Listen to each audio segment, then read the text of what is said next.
Jamani, hivi swala mmelikomalia, yani mpo serious kabisa? Sio nimefanya surgery ya mdomo, sio ya masikio haya.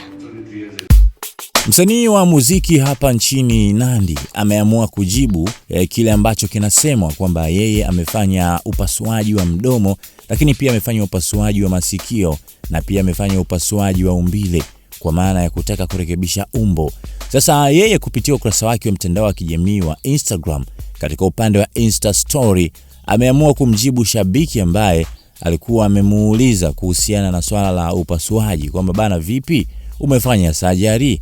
Sasa yeye akasikika akisema kwamba mbona mmengangania sana swala la surgery, mimi sijafanya, akikanusha. Sasa video ipo ambayo yeye anazungumzia hilo na nakuwekea hapa uweze kumsikia mwenyewe.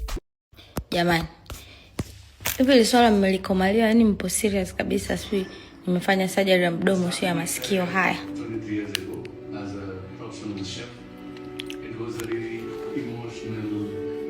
Visikio hivi hapa. Acheni mambo yenu. Mdomo wangu hapa ndo mdomo wangu kila siku na lips hizi. Stop it.